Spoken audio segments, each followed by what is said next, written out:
Bonjour tout le monde. Aujourd'hui, je vais me pencher sur un problème que de nombreux, non seulement Marocains, mais aussi Africains rencontrent avant de pouvoir décrocher ce fameux sésame qui leur permet de fouler le sol européen. Mais avant de m'y atteler, je vais vous décrire brièvement, bien que tout soit relatif, ce parcours de l'humiliation qu'endurent les demandeurs de visa. C'est un sujet qui a suscité pas mal de réactions dans la presse, mais aussi des articles qu'on peut lire dans des blogs, même des doléances qu'on peut dénicher dans les tranchées des commentaires YouTube. Mais force est de constater que cela n'a pas vraiment suscité une vraie réaction du côté des autorités officielles. Ce qui peut aisément se comprendre, parce que cela prend tout son sens dans cet ordre de préséance qui régit le système mondial. Le simple fait d'être né quelque part à un instant précis de l'histoire suffit à conférer à certains plus de droits qu'à d'autres. C'est cette même idée qu'on retrouve dans les discours bien pensants, dans les conférences, ou même dans les articles que des journalistes écrivent, où l'on parle de pays du Nord, pays du Sud, des expressions géographiques qui masquent une réalité politique et socio-économique assez cruelle. Et vous n'avez pas besoin d'être un astronaute pour comprendre qu'une carte centrée sur les pays du Nord est une construction mentale. C'est une version biaisée du monde. Si vous êtes en orbite et que vous avez la tête en bas, eh bien, vous verrez la tête comme ça. Et les pays du Sud seront en l'occurrence les pays du Nord. Ok. Je ne me perdrai pas dans des digressions inutiles, mais revenons aux faits. Les pays du Nord ont instauré un système de visa à une époque précise pour gérer les flux migratoires, pour filtrer le nombre d'arrivées sur leur sol. Pour avoir le droit de poser le pied en Europe, il faut suivre une procédure kafkaïenne, prouver qu'on a un emploi stable, une assurance, des moyens financiers et bien sûr payer les frais de dossier de 90 €. Et ce qui est d'autant plus fou, c'est que les demandeurs ne sont pas remboursés en cas de refus, contrairement à l'Européen qui peut débarquer chez moi librement, simplement en achetant un billet aller-retour quand ça lui chante. Mais là où on peut évoquer une certaine forme de mépris aujourd'hui, c'est par rapport à l'obtention d'un rendez-vous sur la plateforme intermédiaire en charge de la gestion des demandes de visa. VFS Global ou TLS, tout dépend des pays, et qui relève parfois du miracle. Les demandeurs de visa vivent ça au quotidien, les Marocains, les Algériens. Et c'est la raison pour laquelle j'ai décidé de faire cette vidéo dans laquelle je fais appel à un spécialiste qui va m'expliquer, qui va nous expliquer ce qui va pas, et surtout pour répondre à une question extrêmement simple qui est de savoir pourquoi un demandeur de visa est obligé de passer par un intermédiaire, payer un intermédiaire pour pouvoir décrocher un rendez-vous en ligne. C'est de la folie furieuse. Cet expert en informatique qui a souhaité garder l'anonymat va nous faire une petite démonstration et ensuite on échangera sur le sujet. Alors, on va essayer de voir la différence entre un être humain qui prend un rendez-vous et un robot pour voir comme quoi, avec le système mis en place, presque personne ne peut prendre de rendez-vous, à part les robots, quoi. Donc, pour faire simple, on va dire que l'être humain, il se connecte à ce site, TLS, contact, etc. Donc, il va cliquer sur prendre un rendez-vous, on va dire oui, on va nous demander de sélectionner le pays, toutes ces données-là, tous ces inputs-là qu'on récupère, le pays, on clique sur confirmer. Après, il nous demande le centre, on va dire Marrakech.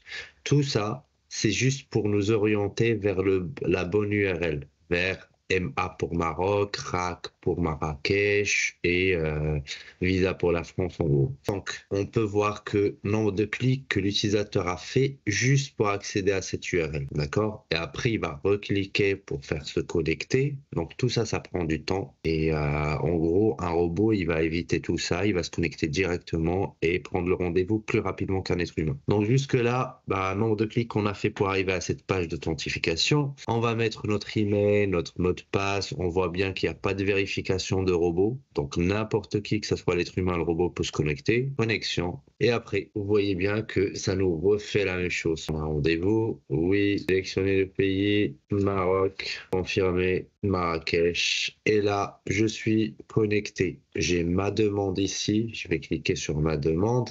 Voir le groupe. Tout ça juste pour arriver à prendre rendez-vous. Et donc, quand tu vas cliquer sur prendre rendez-vous, bien sûr, tous les bots, ils vont récupérer les rendez-vous avant toi et il n'y aura rien. On va passer maintenant à l'étape, le robot, comment il fonctionne. Déjà, on va récupérer directement l'URL d'authentification, ok, avec toutes les données nécessaires. Donc là, on voit bien qu'on est déconnecté. On va mettre l'URL. Le robot, il connaît les inputs. Donc il a ici, c'est que l'ID, c'est username, ici c'est password. Donc il peut renseigner rapidement ou bien faire une appel d'API. Donc on va dire qu'en un seul clic, il sera connecté, d'accord? Et après, au lieu de passer par tous ces clics-là, il suffit qu'il fasse 2 appels à la page des rendez-vous. Donc on voit bien que MA, Marrakech, etc.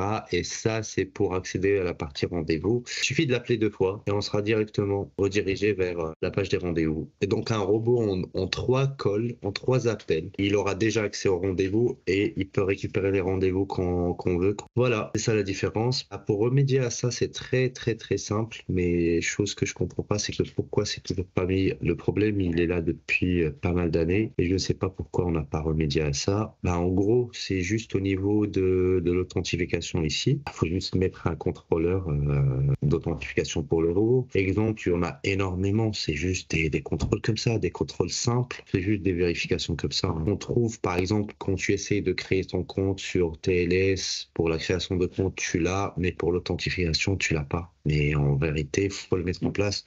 Comme ça, on limite l'accès que aux êtres humains. C'est simple, mais c'est pas mis en place depuis quelques années. Merci pour cette présentation claire et limpide. Alors, lors de votre présentation, vous avez parlé de bots. Est-ce qu'il est possible dans un premier temps de nous expliquer ce que c'est qu'un bot? Un bot est un programme, on va dire, informatique qui va servir à automatiser des tâches et à effectuer des actions très rapides. Et il peut simuler des actions humaines, par exemple, comme cliquer, remplir des formulaires, se connecter, etc. Si j'ai bien compris, si on se fie à votre présentation, il suffirait d'une simple étape de vérification, d'authentification pour régler le problème. En vrai, il y a plusieurs façons de bloquer ou de détecter un bot, mais je vais parler que de 2 façons de faire qui sont pour moi facilement implémentables.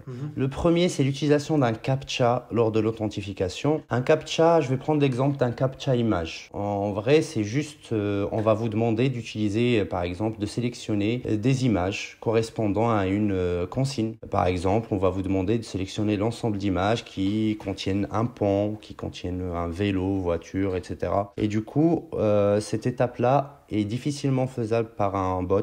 Et la deuxième façon de faire, c'est l'authentification renforcée. C'est-à-dire, on va introduire une authentification via un système sécurisé qui va utiliser par exemple la double authentification. Donc la solution est manifestement très simple à mettre en œuvre. Pourquoi, à votre avis, elle n'a toujours pas encore été mise en place? Sincèrement, je ne vois pas d'explication technique qui justifie la non mise en place d'un système anti-bot. D'accord. Dernière question, est-ce qu'il y aurait une justification du point de vue technique? Je ne vois aucune contrainte technique à la mise en place de ces solutions. Et vu que ce problème persiste et qu'un véritable marché noir s'est développé autour de ce système de prise de rendez-vous depuis des années, peut-on se demander vraiment si certaines personnes profitent financièrement de cette situation sans se soucier du sort du citoyen. Et là, quand je parle du sort du citoyen, je parle pas que de la somme d'argent que ce citoyen va payer à un intermédiaire, mais également des données personnelles fournies à cet intermédiaire, telles que le nom, prénom, numéro de téléphone, numéro de passeport, ainsi que de données, adresse email, etc. Ces données-là, quand ils sont fournis par ce citoyen, on ne sait pas réellement comment ils vont être utilisés. Et donc, il se peut qu'il se retrouve dans une base de données de scammers qui va être revendue à d'autres scammers et qui mettent le citoyen dans une situation où il est facilement éligible à des arnaques, à des scams.